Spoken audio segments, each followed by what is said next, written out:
इंसान के सभी के दुखों का कारण बोलना ही है, क्योंकि आवश्यकता से अधिक बोलना ही दुखों का कारण बनता है। इसलिए कम बोलें, सटीक बोलें, मधुर बोलें और सबसे जरूरी जितनी आवश्यकता हो उतना ही बोलें। वाणी या बोलना ही नहीं बल्कि मौन में भी शक्ति होती है। यही कारण है कि धर्मों में मौन को बहुत महत्व दिया गया है। वैज्ञानिकों द्वारा भी इस बात को माना गया है कि सेहत से मौन का गहरा संबंध है और इससे मानसिक शांति मिलती है। मौन से विचारों में एकाग्रता आती है और रचनात्मकता बढ़ती है। इसलिए जितने भी साधु संत या तपस्वी हुए सब ने मौन रहकर और ध्यान लगाकर ही संसार के गुण ज्ञानों को प्राप्त किया है। दुखों का कारण है बोलना। हमारे जीवन में एक नहीं बल्कि बहुत सारे दुखों का कारण बोलना ही है, क्योंकि हमारी समस्या यही है कि हम चुप नहीं रह सकते, हमेशा कुछ न कुछ बोलते ही रहते हैं और आपके बोलने के कारण ही आधे से ज्यादा दुख निर्मित होती हैं। परिवार में कलह कलेश का कारण भी हमारा बोलना ही होता है। आप जितनी भूख उतना भोजन खाते हैं, जितनी जरूरत उतना कार्य करते हैं, लेकिन क्या आपने इस बारे में कभी सोचा है कि आप कितना बोलते हैं? क्या आप उतना ही बोलते हैं जितनी आवश्यकता है, या अनावश्यक ही सारे दिन बोलते हैं? इस बारे में कभी अकेले बैठकर जरूर सोचिए कि आज आपने दिन भर में कितना बोला, क्या बोला और सबसे जरूर कि क्यों बोला।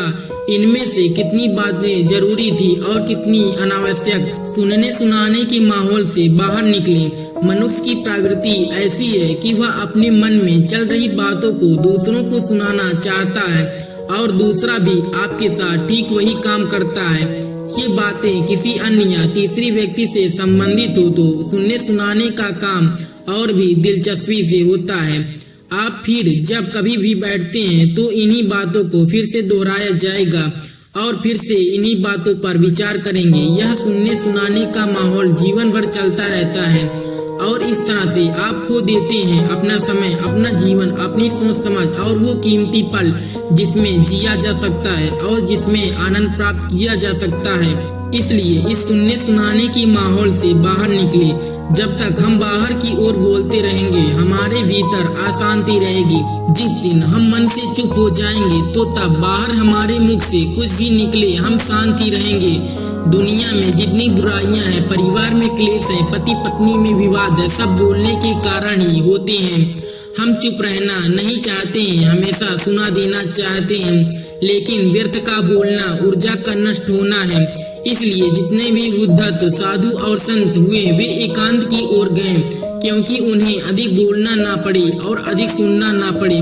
महावीर ने 12 वर्ष और महात्मा बुद्ध ने 10 वर्ष मौन रहने के बाद ज्ञान प्राप्त किया था।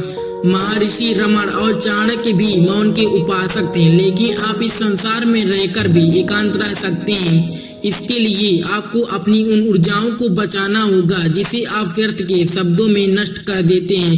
इसलिए उतना ही बोलें जितना जरूरी हो।